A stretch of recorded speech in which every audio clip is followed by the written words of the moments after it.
Hi folks, Josh Knight the First here with another episode of Writer Rebuild, coming to you with episode 13 of the series. Let's get right into it. So this week on Kamen Rider Build, we have a surprising revelation from last week. Nabeshima is back, and he's got a very important piece of information. The course of this episode will reveal just exactly what he knows, and how that affects Sento, and really the course of the rest of the series. But let's go ahead and get into the beginning of the episode with new information about Gentoku. Now, before I get into the meat and potatoes of the episode, I do want to talk about Gentoku and his dealings with Nanba directly. As we know now, he has the position of Prime Minister, since he basically took the place for his dad, who got sick a couple of episodes back. Now, in dealing with Nanba, he is still trying to push forward this idea of using the Kamen Rider system as mass-used military might. Now, Nanba, he's a bit wary based off everything that's happened over the last two episodes, and he tells him that he's got a new business partner. Now, clearly Gentoku has a problem with this, and I'm starting to wonder what we're going to see from him. If he's going to stay a dedicated villain, or he might turn anti-hero at some point. Bloodstark is pretty much in the way of villain at this point, and the rest of the episode will go ahead and prove that, but at this point I'm starting to wonder about the future of Night Rogue.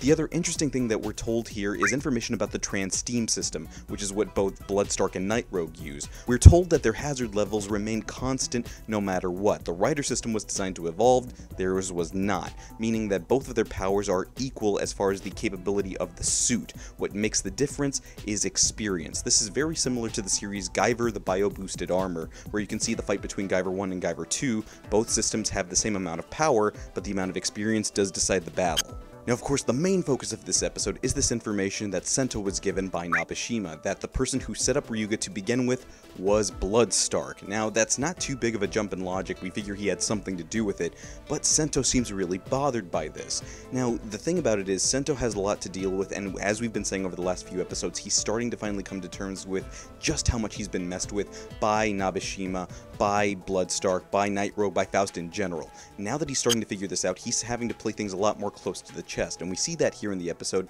especially in devising a plan to go ahead and confront Stark about everything that he's done. Now, as he's trying to devise this plan on how to exactly get Bloodstark to admit to what he's done, we get this peek back into the first time Sento ever transformed. Now, this is a scene we would have normally seen in some other series in episode 1, but here we're treated to that in episode 13. Does it have the same feeling? I'm not so sure, but I think it's something I would have appreciated seeing much earlier on. Now, admittedly, not every Rider series does the same thing. Some start with the Rider getting their powers, for other series they start off with the powers already being imbued to them. Here, I think it's fine that we started off with Sento knowing a few things, but that's just building the story the way they're telling it. It was fine for him to start off with the powers, and then we're filled in the gaps of missing information later on in the show. Now, after being fed information by Gentoku about the whereabouts of Pandora's box, Sento sets out to go ahead and spring the trap that he knows has been set for him. Now, what I do appreciate in this episode is that there's no need for subterfuge. Both Ryuga and Sento plow right in head first.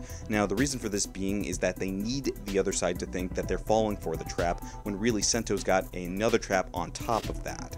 Now, as we're treated to a nice double transformation between both Build and Cross, we get to the main fight of this episode, which is them confronting Bloodstark directly. Now, something that Sento has been taking into account is how Bloodstark seems to have a counter for everything he's done up to this point, like he's expecting it. And admittedly, before Sento uses his plan, we get a nice bit of choreography, a nice lengthy section between Build and Cross versus Bloodstark. Now, I do appreciate that the use of the CG here, or more so the use of the best matches, is very well utilized. When it seems that Sento can't get one thing done, he switches to aerial combat. When that doesn't work, he switches to ground combat. He goes back and forth between the forms.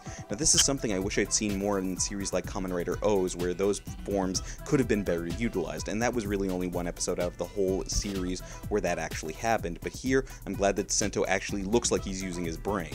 Now, aside from getting information from Bloodstark, the major focus on this fight is to debut another best match, Octopus Light. Now, the whole reason for this best match is that he knows it's something that Bloodstark doesn't know about, in that he told Misora to purify that particular bottle away from prying eyes. Now, again, this is another quick fight for a best match, but this does seem to give Build the information that he needs to prove his theory. And at the end of the episode, we see that his theory is proven. It turns out Souichi has been Bloodstark the whole time, or at least we're 99% sure. When Sento confronts him about this, he drops the act that he's had an alternate job this whole time, which was being suspected by a lot of fans watching. As he makes his exit, we, the audience, are left to wonder if that's really true that he is Bloodstark, but the preview for next week's episode pretty much confirms that, and also confirms the debut of a new form for Build, Rabbit Tank Sparkling.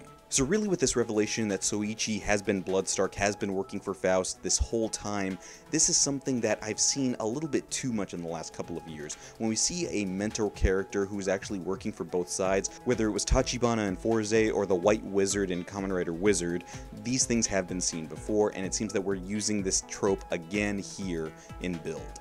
So now that we're getting to this portion of the series, we're well into the story, and I'm starting to wonder where we're going to go with the rest of this, because once we see that Bloodstark may potentially get defeated next week, where do we go from here? The only villain we really have left is Nanba and Night Rogue, and that's not enough to keep this story going. We're going to need to see new villains, and I'm wondering what's going to happen since we haven't heard a lot about Katsuragi in the last couple of episodes. Is that a dropped plot thread, or is that going to get picked up later? But those of course are my questions. I want to hear what you guys thought in the comments below, so let's go ahead and talk about this. First off, Bloodstark. Did you guys guess correctly that it was Souichi? Secondly, the trans steam system. Do you guys think it'll be obsolete pretty soon, or we'll still see it throughout the series? And thirdly, kind of like I was bringing up here at the end, why kill Katsuragi in the first place? You tell me in the comments below. And of course, during the week, you can always talk to me over on social media. Over on Twitter, I'm at JoshKnight1st. This has been episode 13 of Rider Rebuild for episode 13 of Kamen Rider Build, Who Removes the Veil.